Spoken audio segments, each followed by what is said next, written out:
Okay, so welcome to our session on human engineering number 6, which is a great number for so many interesting results on human aspects. I'm Alexander Serebrennik from Eindhoven University of Technology in the Netherlands, and I'm going to chair this session. We have 5 very interesting talks. Each one of them is 5. Please listen and please ask your questions in the chat, as you have probably already done in the previous sessions. Without further ado, the first speaker of the session is Nicole Novielli from University of Bari, and she is going to talk to us about emotions and software developers at the workplace. Nicole, the stage is yours. Thank you, Alexander, for the introduction. Hi, everyone. I'm happy to present our joint study on the emotion and perceived productivity of software developers at the workplace. And this is a joint work between University of Bari and the Technical University of Eindhoven, and is originally published as a journal first paper on the IEEE transaction of software engineering. So here is the link if you want to check full details. And the affective states, emotion, and personality traits are known to play a role and to impact everyday performance at work, especially for activity that require creativity and problem-solving skills, and software development is one of those activities. So according to previous studies, such as Graziotin and colleague provided evidence of, happy software developers achieve better performance, and unhappiness brings developers to lose motivation in completing their task and to eventually leave the company. So this motivates our interest in studying the emotion as experienced by software developers at the workplace. So we run a field study to answer 4 main research questions. So what is the range of developers' emotion at the workplace? And to what extent these emotions relate to self-assessed productivity during the work days? And then we also ask, what are the triggers for developers' positive and negative emotion? And in order to address this question, we use data collected through self-report. And then we also formulate a 4th research question, that is, can we predict developers' emotion at the workplace using lightweight biometric sensor? And for this purpose, we run a machine learning study using feature and extracted from biometrics. The study protocol lasted for 2 to 3 weeks, depending on the agile iteration implemented by the company. Overall, 5 different companies in the Netherlands were involved, with 21 software developers participating in the study. Upon arrival, all developers wear the Empatica E4 wristband and started a pop-up application that we developed on purpose for enabling self-report of emotion, activity, and productivity periodically while working. And then at the end of the day, the developer downloaded the data using a shared folder that was shared with the experimenter. So here's a quick overview on the main highlights of the results. And as far as emotion and productivity is concerned, we observed that developers mostly reported positive emotion. They report they feel in control of the situation, so average to high dominance, and they're not very excited about what they're doing. So they normally report neutral arousal, which can be good, as this can be due to the developer experience, which on average is about 8 years in our sample. And it can also be probably bad because it's an indication that they're losing interest in their job. So in terms of productivity, developers mostly report average or above average productivity. And we study also the correlation between emotion and self-assessed productivity, and found that balance is positively correlated with perceived productivity, with stronger correlation in the afternoon, probably due to the fatigue, which is known to impair emotion regulation. As for emotion triggers, we use data collected to some experience sampling, and in particular, we label the data, the explanation that the participant provided regarding the self-reported emotion. We started by reading literature on triggers of emotion in software engineering, and we started with 48 known triggers in literature. Then, through a series of manual coding iteration operated on these answers, we have refined our taxonomy and come up with 18 causes for positive emotion and 19 causes for negative emotion. So the positive emotion were mostly triggered by developers' perception of being productive when they completed the task, when they had some working code with no errors, and when they were able to use their time in a meaningful and constructive way, such as in constructive meeting or in collaborative problem solving with peers. And negative emotions are mostly triggered by code comprehension issues, by fatigue and personal issues as well, and also when developer had to deal with poor tooling and instrumentation, and when they have to work in time pressure condition. As for sensor-based emotion recognition, we use the Empatica wristband to collect galvanic skin response and health-related metrics. We use the self-reported balance as a gold standard, and we train a machine learning classifier using supervised machine learning. So here are the results. So what do we see from the results? Our classifier consistency outperform the baselines, which is good. So the arrow shows the baseline data and the boxes show the difference between our classifier and the baseline. And the performance is most of the time comparable with what we reported in the lab study, which we published at ICSI 2 years ago. And this is nice because it suggests that the ideas behind the classifiers of feature and how we preprocess the data, the biometric data, can be transferred from the lab to the field. However, when we experiment with a leave one subject out setting, so we train on n-1 subject and test on the old out subject, and we repeat this for all the participants in the study, we observe a drop in performance, which can be probably due to the variability between participants in terms of their personal biometrics, and which probably calls for further investigation in the direction of training on an individual basis. So here is the link to the paper if you're interested in checking all the results, and also the replication material that we have there. And I'm happy to take your question. Thank you for the attention. Thank you very much, Nicole. Let us thank the speaker. As I said before, please ask your questions in the chat, and we will have a plenary discussion after all 5 speakers have presented their work. Our next speaker is Iris Crowe. Her work comes from the software engineering education and training track, and she's talking to us about exploring diversity in introductory programming classes, an experience report.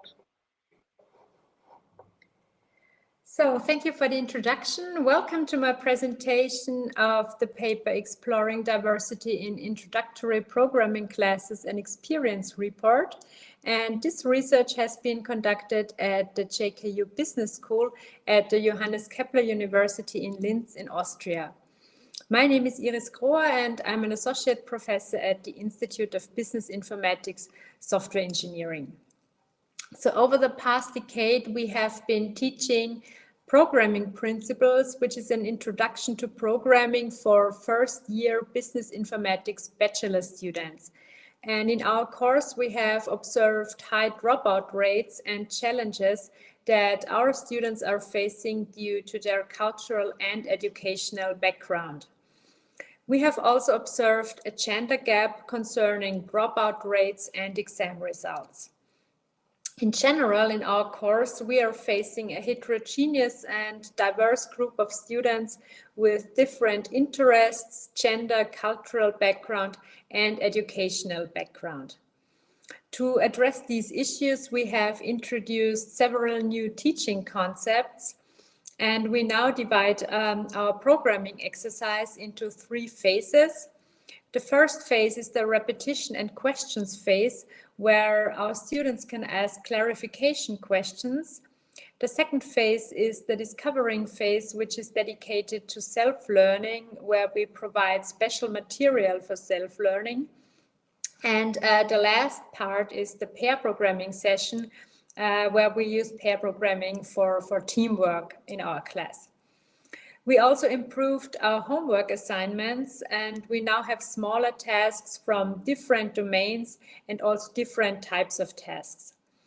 We further provide weekly tutorials and diverse learning materials like videos and step-by-step examples.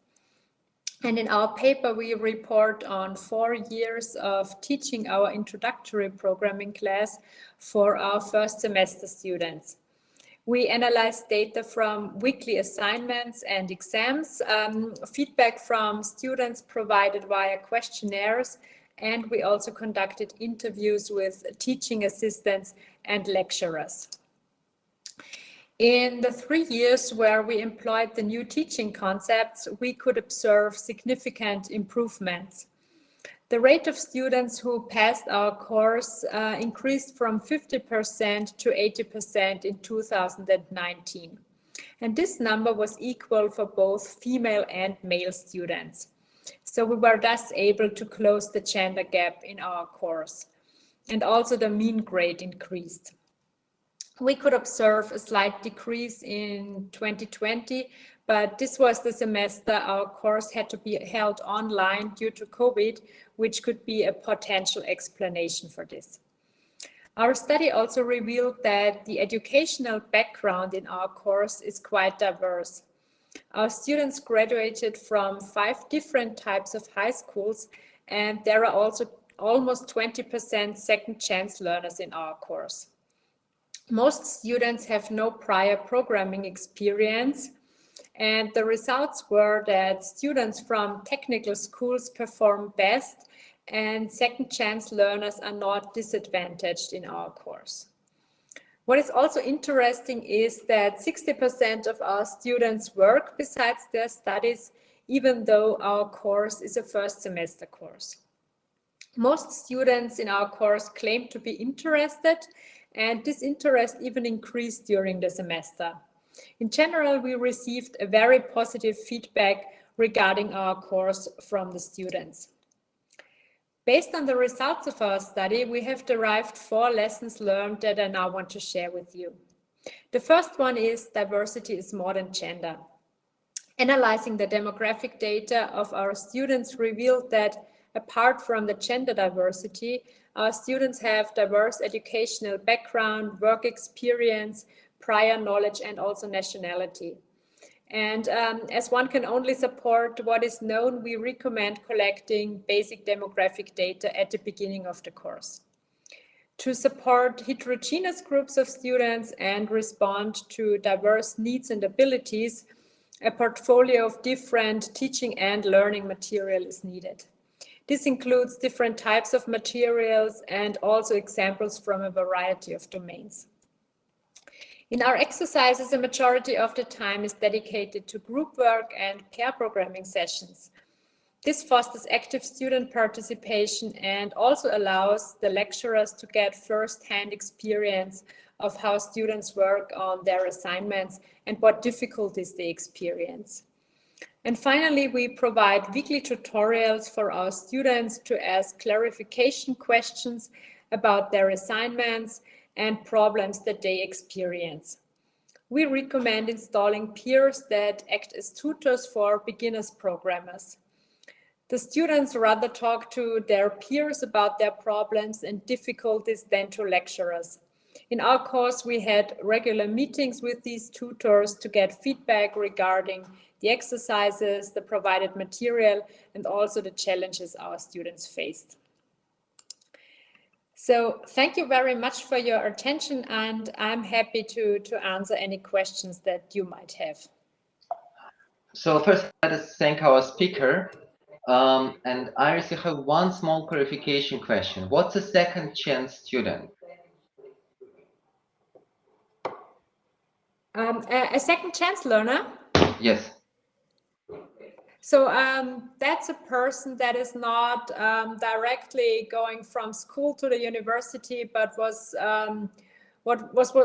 working before. So did not do what we call the A level and then directly to the university, but was doing school and then working in a different kind of profession, and then going to university at a later stage, actually.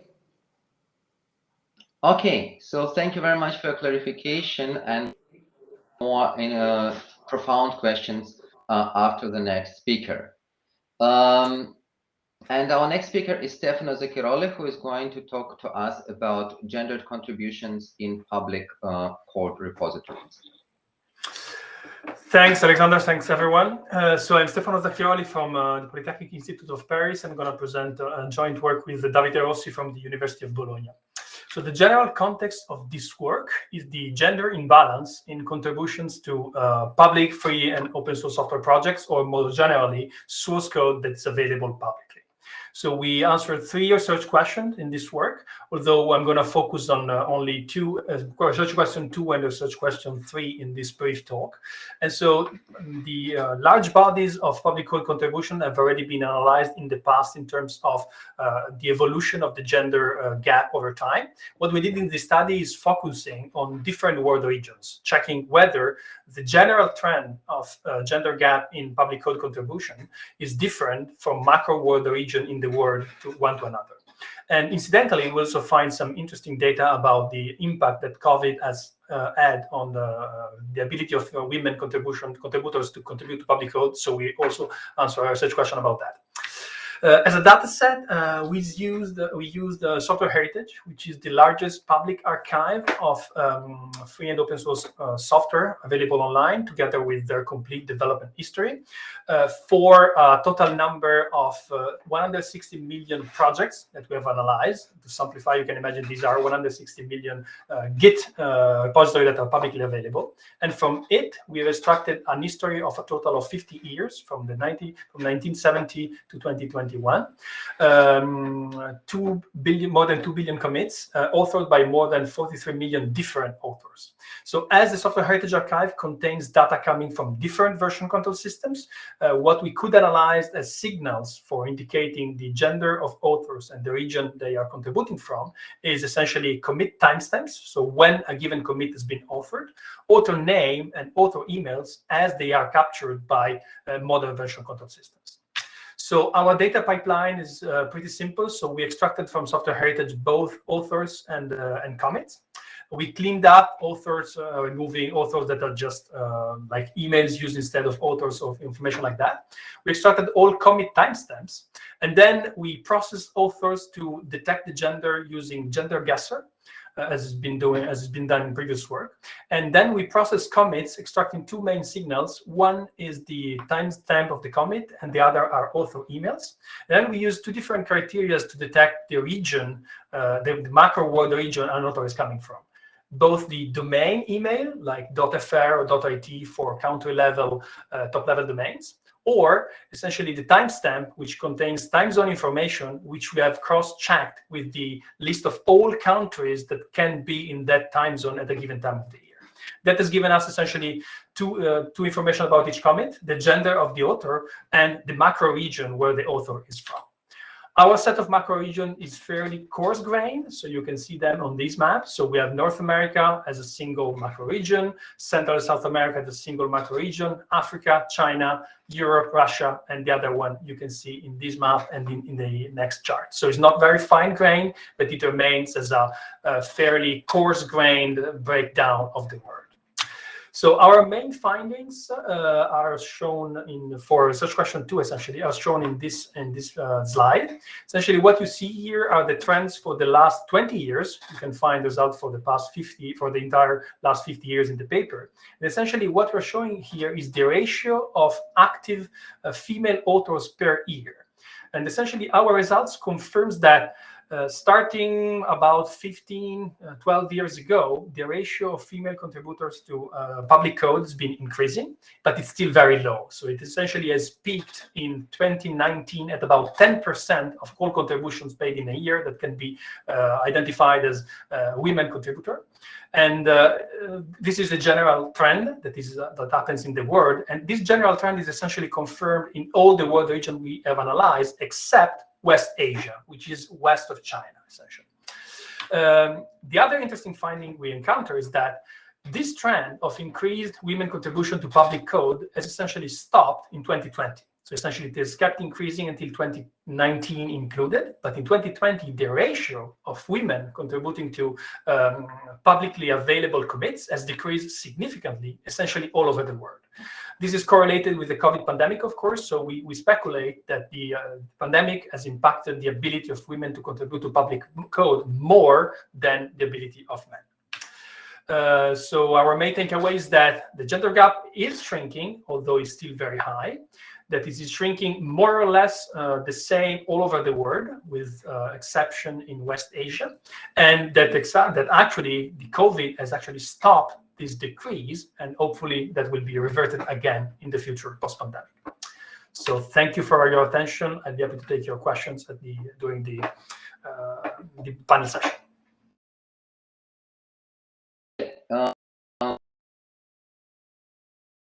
Let us thank the speaker. And don't forget to post your questions in the chat. There is quite some interesting discussion going on there. But of course, we want to keep some of this discussion to the plenary part. And our continuing the topic of diversity, our next speaker is Mariam Ghuzani, who is going to talk to us about diversity and inclusion initiatives at the Apache Software Foundation and perception of those initiatives. The stage. Right, I'll go ahead and share my screen.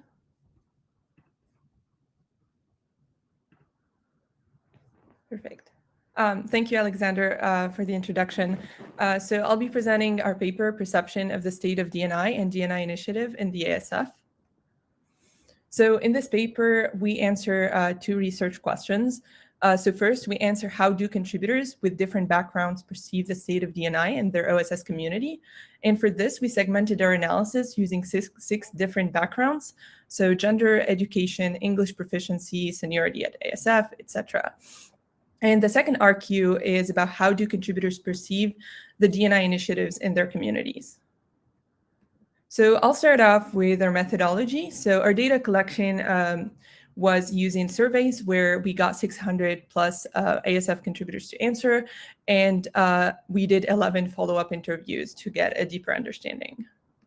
We used mixed methods for the analysis where we used ordinal logistic regression and also open coding.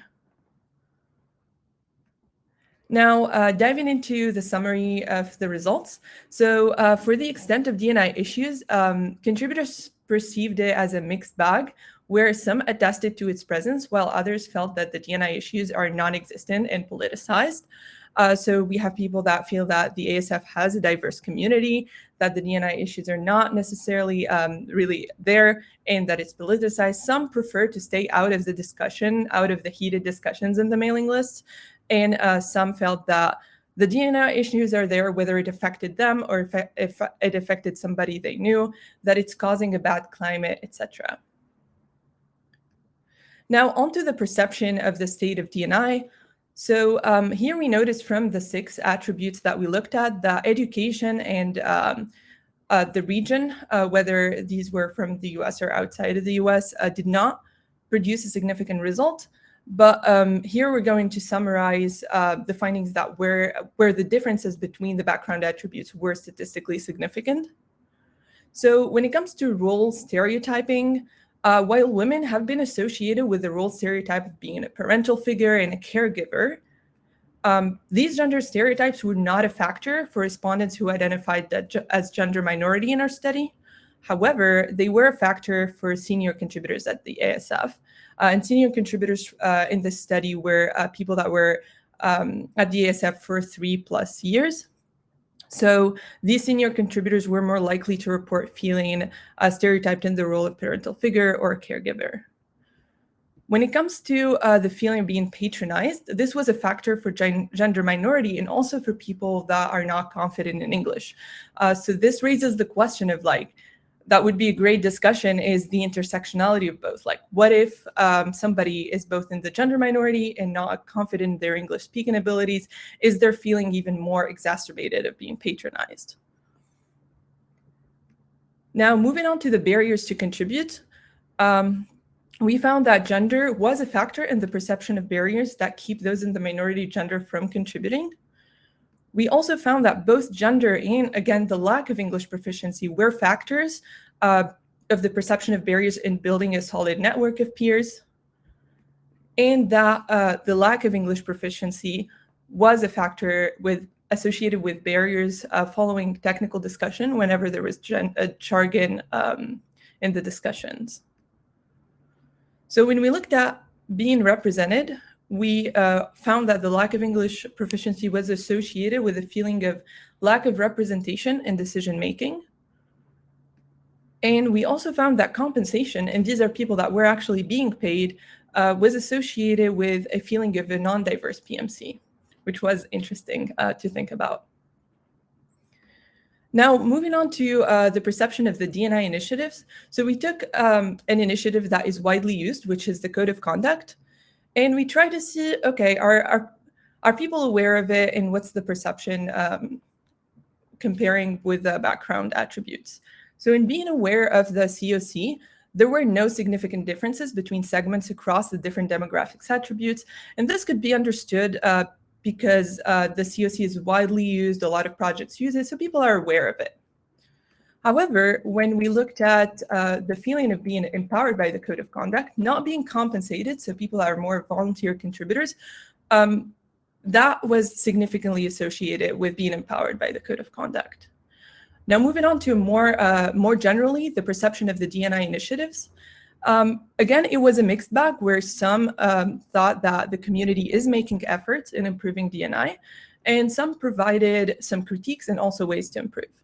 So some of the critiques were that the initiative is not addressing all D&I issues, and this is where contributors suggested considering other diversity aspects besides gender, again, to look back with some of the papers that have been presented so far, and also to be more inclusive of the contributors that are already in as well. And another critique was about the initiative creating polarizations. So contributors being worried about when some of them think that the initiative is not receiving enough attention, while others are thinking that D&I issues are non-existent. So this creates this subdivide that could be problematic.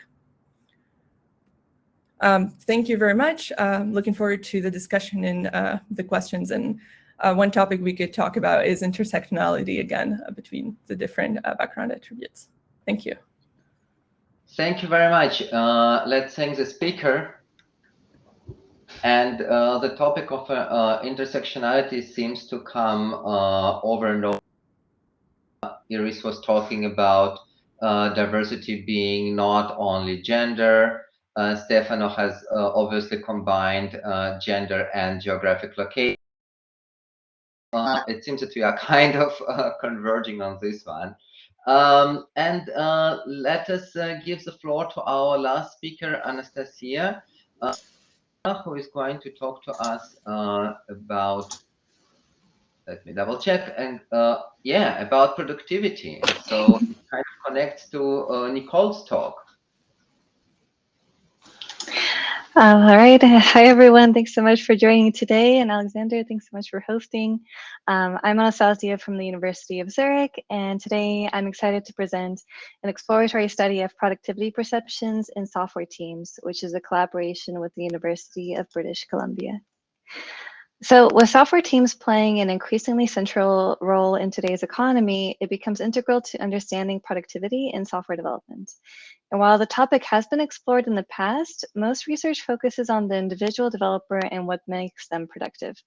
However, software development is a collaborative process that requires a careful balance of focused individual work and regular collaboration with the team, whether through meetings or supporting team members. So in this research, our aim was to investigate the interplay between the developer's perceptions of their own productivity versus their perception of their team's productivity. And we look into how this is moderated by work and team factors, such as interactions with teammates and meetings. So for example, we might imagine a developer spends a day helping out a colleague on an urgent issue, and together they make significant progress. She didn't cross off any of the tasks from her own to-do list, but she did meaningfully contribute to the team's goals. So then how does she think about her own productivity? So to explore these questions, we designed a longitudinal field study and invited 25 software developers from 5 teams to participate for 10 to 14 weeks. And our data collection methods ranged from short and frequent self-reports, where participants were prompted to fill out every 2 hours on an Apple Watch, and to more detailed reflections at the end of the day in a daily survey, and finally a monthly interview to capture higher level work and team factors that affect developer productivity. So here's an example of the bi-hourly self-reports on the Apple Watch. One of the 4 questions was to rate their team's productivity for the past hour. And these frequent responses allowed us to graph the productivity patterns over the course of the day to then show participants and have them reflect on their responses. So in the end, we collected a large and varied data set from which we applied thematic analysis on the qualitative data, such as the open-ended daily responses in the monthly interviews. And the quantitative side, we looked at the repeated measures correlations between factors and built a linear mixed model to explore which factors best predict perceived team productivity. So this resulted in a number of interesting findings. Here's 4 of them, and I will go into a bit more detail for 2. So first, software teams are fluid, and individual productivity predicted team productivity more than any of the other work and team factors. Many of the team factors have mixed effects on productivity, so sometimes positive and sometimes negative. And managers assess productivity differently than what developers expect. So going in, we thought that the team definition would be more or less straightforward, but we discovered that actually these teams were frequently changing, fluctuating in order to match the needs of the project. They're oftentimes nested, consisting of a larger team with smaller teams inside, and some participants were part of multiple teams. So it seems that these team structures are quite fluid and malleable, and this has interesting implications for future studies on software teams. And then when we were looking at these perceptions of productivity, we noticed a pattern between individual productivity and team productivity reported, which you can see on the graph in the left, where we plot one team's averaged self-reports on productivity over the course of the study. And we found that the individual perceptions closely matched the team productivity perceptions. So that was interesting. And we found that same finding when building the linear mixed model. We looked at the different work and team factors that might affect productivity. And we saw that individual productivity perceptions best predict perceptions of team productivity above and beyond the other work and team factors. And one interesting question is why? Is it that as an individual, we project our productivity onto the team, especially in lieu of exact data? Or is it because we feel that our aims are tied to the teams, and thus when the team's productive, so are we? So all interesting questions for the future. And so to summarize, we conclude that viewing developer productivity from the lens of both the individual and the team allows for a more nuanced understanding of software productivity. For a full presentation and a link to the paper, please visit the following tiny URL. Thank you, everyone.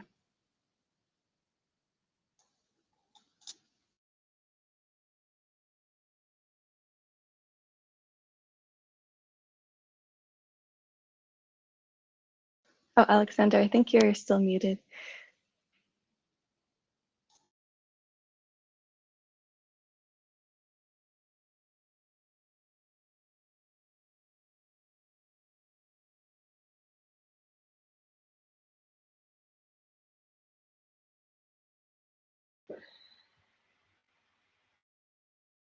Yes, okay, so good. Let us thank the speaker again. Anastasia, thank you very much for a wonderful presentation. Since quite a number of questions have been asked and answered in the chat, I would like to start with a question that Preeta has asked Nicole, but I think it's equally valid for Anastasia. So Preeta says that the notion of productivity is extremely interesting. And she's asking whether it would be interesting to investigate if it was impacted by team culture and prior communication. So I'm curious about your thoughts on this topic. Yeah, I guess, okay, I'll try to comment on this. Yes, I believe that perceived productivity per se is a subjective concept. So instead of like, I don't know, relying on some objective measurements, we're just asking people, how do you feel like you've been productive, you've been able to complete tasks? I have to say that by triangulating the scores of productivity that participants were providing with the content of their answer. So we actually asked them to provide also an explanation of why they're providing the scores for productivity and emotions using a free text box field. As far as I can tell, based on those data, this was pretty much linked to their perception of being in control and able to proceed in their task. So whenever they felt like they were under time pressure and they had no idea on how to solve a problem because of program comprehension issue, because of poor tooling, so computer was stuck or documentation was not available and so on, they were reporting frustration, and they were also reporting their feeling of not being able to advance their daily schedule. So I can imagine that team culture plays a role, and definitely, I guess that also it could be also possible that some productivity metrics were actually implemented by some teams, so they were kind of influencing the perception of productivity of the individual participating in the study. However, I have to say that it was, in most of the case, it was clear why they were reporting feelings of frustration in presence of low productivity, because of their perception of not being able to complete the task or to complete them in the due time. So I guess we need further investigation in this direction. I agree, because of course it could be also due to the fact that the time allocated for a task is probably unrealistic. So these feelings is also due to a problem in the organization of work, and so it's not only about the perception. And so yes, I agree, this deserves further investigation. Thank you very much, Anastasia. Any thoughts on this, and also thoughts on how to measure productivity at the either individual level or the team level? The question is from Paul. Yeah, so I think Nicole makes some really great points, and just to add to those, so yeah, productivity is an interesting thing, and for measuring it as well, right? Because there's kind of two approaches that are popular in literature, with like these automated metrics, like lines of code, function points, or perceived productivity, like what Nicole and I used in our studies. And it's, I think, at least for our design, one of the reasons we really went for the perceived productivity was because, there's, instead of focusing just on the technical factors, perceived productivity usually is a bit more holistic. So if we think about software development as being a socio-technical process, instead of focusing just on the technical, we kind of have a more holistic view of it. And so I think this goes a lot into the team culture as well, and on just how people define their productivity, right? So much of how you rate your productivity depends on what productivity means to you in the first place. And when we asked participants about how they define it, so many people said, oh, well, it's like the goals I had at the start of the day versus how much progress I made on them. And so much of it depends on the goals. So if you have a culture where, it's about helping others and working together, then not only maybe are you more likely to be productive because people are helping you, but also when you help others, then you also perceive your productivity as high. It's not like it's going, negatively against your productivity, but it's something that you can also count as productive time well used. So definitely, I think the team culture plays a big role in how we see productivity in the first place, and thus how we rate it. And so, yeah, for measuring productivity, this was also a consideration we took. Was that the complete question for the measures of productivity, or Yeah. was there? I think so. I guess that Paul will ask follow-up questions if he would like to hear more on this topic. Thanks. Iris, a small question. You have introduced programming as part of your pedagogical interventions. Would you consider looking at this through the productivity lens? Would you consider those pairs as being more productive? Your students before the intervention? Yes, I think so, because we really tried to combine pairs where one was already a little bit more experienced than the other. So it was really two people benefiting from each other. So one was helping and the other one was learning, but also the person who was helping rated the pair programming session as very productive, actually, or rated it very positively, so to say. Right. But Right. measuring productivity would also be very interesting in this context, actually. Well, at least we got one follow-up suggestions for a future study. Sounds like we can learn from it. You have combined gender with geographic locations, and there is a question about possible reasons in different regions of the world. Can you comment on this? Yeah, so essentially, we haven't looked for the reasons. So this is essentially a kind of a big picture study in which, for the first time, to the best of our knowledge, someone has drilled down at the world region at this scale in terms of data analyzed.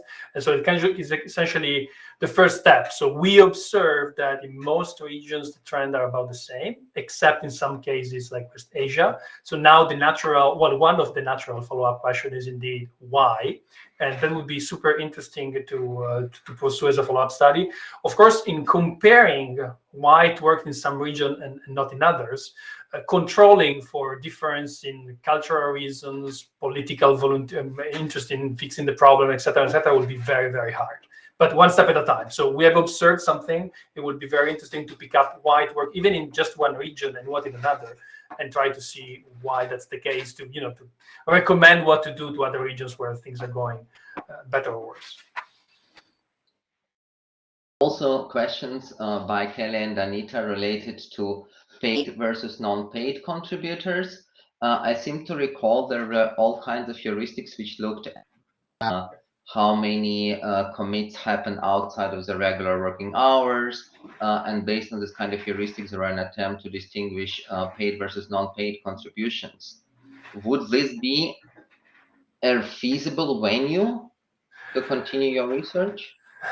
Yes, but probably not at this scale. So my general view of these things is that you essentially have a trade-off in terms of how large you can be in analyzing this stuff and how kind of deep you can go, either in precisions, because if you have a small enough sample, you can actually ask people, for instance, about their gender or their motivation or whatnot. And paid versus non-paid is kind of the same. So at this scale, you have very little signal you can use to have a heuristic to detect whether someone is being paid or not. You can use, for instance, GitHub sponsors, or you can make heuristics on corporate email addresses, but essentially they will break down at some point at a given scale. So there too, yes, it's totally interesting to check whether there are differences there. I'm kind of skeptical it can be done at this scale. So we need to focus on smaller data set and explore that at that scale. And maybe at some point, the two sides will kind of converge. So we will be able to detect more at larger scale and increase the size of smaller data set and reach a kind of a middle point. Right. Let us move to Mariam's talk about so I mean, look at the perception of feeling empowered and so on and so on. I think that the methods that they used actually attracted more women to the ASF itself, because perception becomes like more objective, which might have been a conduct. Yeah, so interestingly, actually, for the perception that was, so we took these questions and they were Likert scale questions. So we looked at the ordinal logistic regression to see if these different background attributes as independent variables, if there were ones like values that were more likely to feel a certain way. And it was interesting to see how gender minority did not, it was not significant, that part where it's a feeling of being associated with a parental figure or caregiver.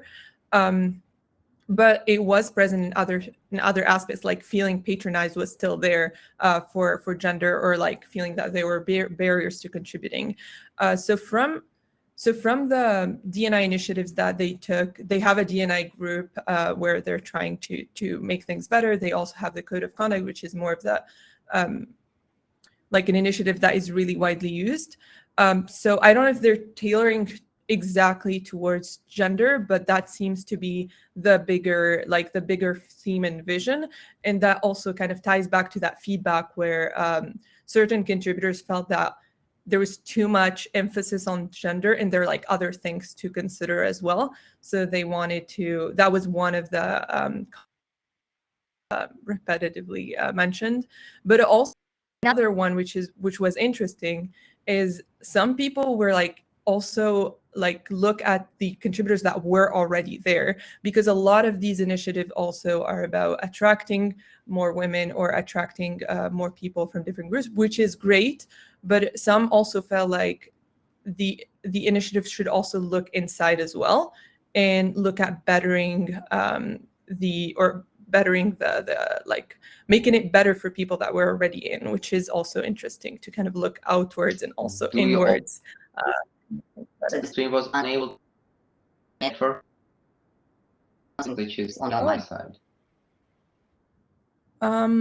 I only see it on another computer, which I'm not using for Presumably it's on my voice and video.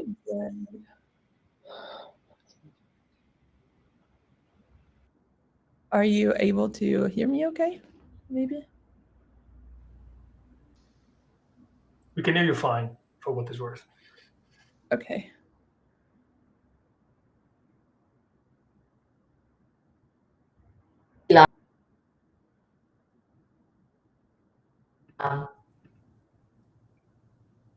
Okay, I'm going to step in just cause. So thank you, Marianne. Let's see. There were a lot of questions about productivity, right? So going back to, yes, Anastasia and Nicole, perceived team productivity and actual team productivity.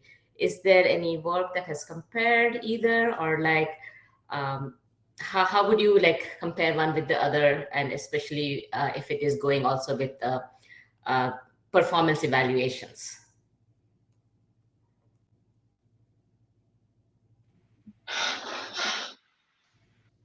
I'm not sure who wants to start. Anastasia, why did you go first since you started?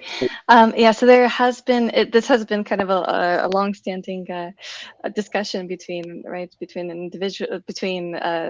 objective metrics as like automated, quantitative, whatever the word is, such as like lines of code or function points, story points, versus perceived productivity.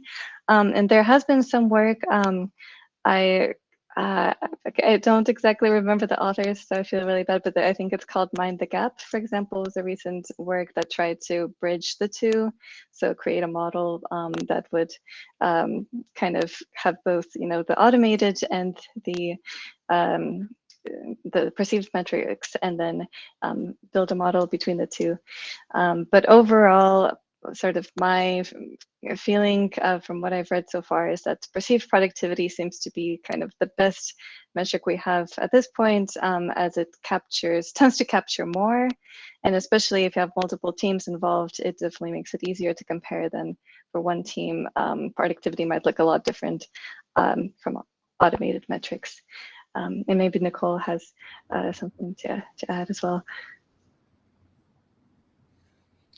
No, I guess you raised all the most important points, and then the only thing I would like to add is that when we ask people to self-report their perceived productivity, we were also jointly asking them to report their emotional state. So I guess our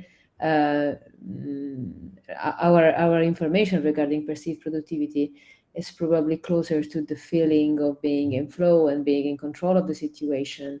And so on the slider, from objective metrics such as commit or number of line of code committed and so on, to the perception of productivity, we're probably closer to the perception. But I guess this is also not necessarily less realistic, because if I'm feeling in control of the situation, I feel in flow, I might not be committing a line of code, but I might probably get information I need to improve my skills and to solve some new problem that I didn't deal with before. So I guess it's also I guess we should probably try to complement the view in terms of metrics and self-reports to get the full picture, probably. Exactly. If I could add one thing, like I think a lot of it also depends on the definition of productivity, right? And so maybe with measuring productivity, we have to also think about the definitions. From our study, we saw, for example, that like the individual contributors, like developers versus the managers, had different opinions already. So the managers actually had a bit more holistic visions. It's like, how, are we are we producing value? Is the things we're doing like tied to our aims, versus like the developers thought that they were being rated a bit more on like lines of code and function points. So maybe in these discussions of productivity and measuring productivity, something to think about in the future is like, well, what actually makes sense? Like what is a true, value of productivity, and what does it mean? And is it just a technical side, or maybe are there also social aspects, like the ones we've mentioned earlier? I see Dana on, so I'll let her be the I chair. suppose I have to mention the work. Oh, he's back. Yeah, I'm trying to, but I decided to give a chance. So in context of the discussion, I need to mention the work of Nicole Forsgren and Peggy, and quite some more people who have tried to combine different aspects of productivity, the more social, the more technical ones. It's called SPACE. Oh wow, there is even a Chase study about this topic, so I'm really looking forward to it. So if you have not registered for Chase yet, that's your chance. So let me try to conclude this session by asking a very generic question. So looking at this domain of human aspects in software engineering, and specifically the two topics which have been discussed today, diversity and productivity, what would be the next challenge that we need to address as the research community? And and before asking my question, Dana wants to ask another question. Sorry, I did not see it. Dana, please go ahead. It's good. Hello, everyone. I think I might have an answer to your question, Alex, because what I wanted to bring the discussion back and get your thoughts on was the concept of intersectionality and inclusion. We talked a lot about diversity and creating diverse teams. I think it's the easiest because we just make sure that the teams are diverse, gender diverse, or on other dimensions. But the inclusivity aspect of those teams, I think, is harder. And Miriam talked about some of these practices, but I think it's hard to measure the effect of those practices and how do we ensure that people feel included? Essentially, and Iris in teaching in a classroom environment, right? It's essentially being about who you are, and how do we know that students feel and other developers feel that they can be who they are. I think that's the big question. With respect to intersectionality, I'm an immigrant myself, and English had been my second language, and we have a lot of students who feel that the TAs are looking down at them because of their language. They do not feel that their potential is really leveraged in the schoolwork and in the projects. So how do we essentially, especially in classroom environments, how do we remove those barriers? What could be some of these successful practices for students? So we have a diverse student population, but how do we make them feel included the way they, according to who they are?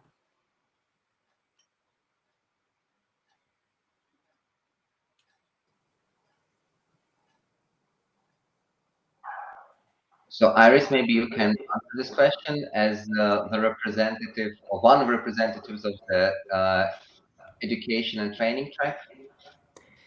So I can just tell you what we tried. We tried different kinds of material, so to support different kinds of learners. So we tried videos, we tried step-by-step examples, different kinds of tasks. So in our previous concept, we had a lot of mathematical examples, and that did not work out too well, actually.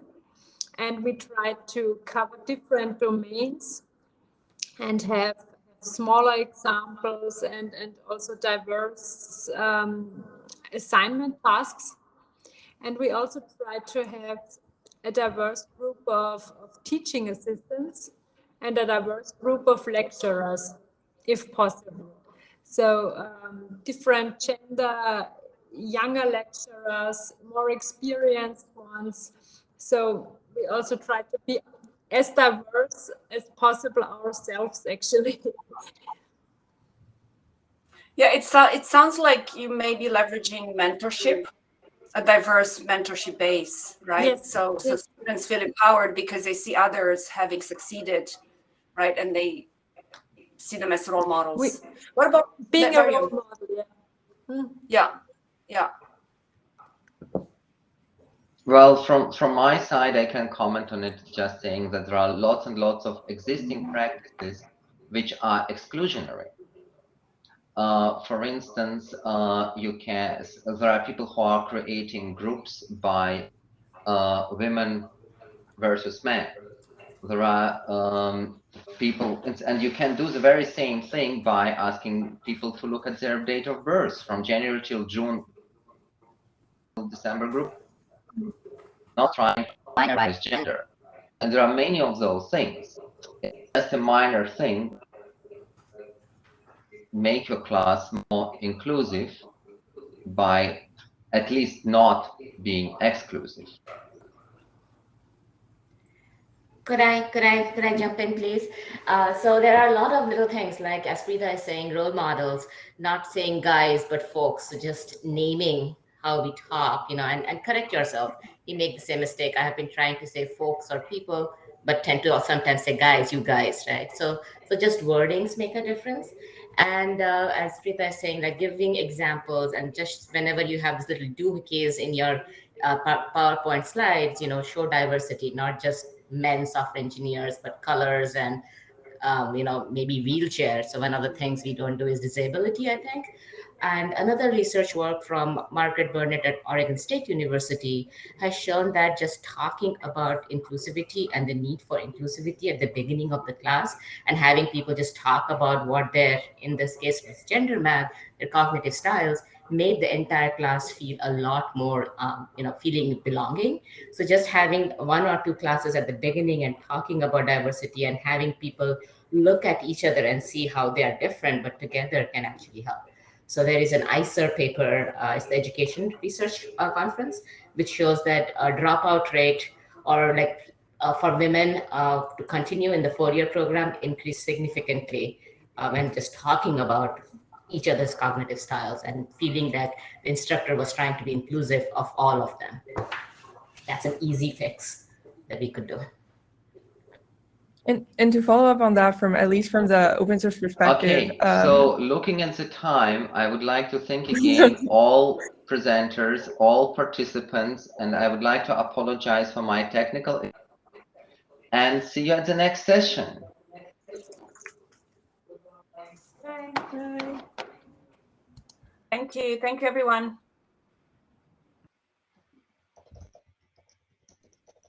Bye.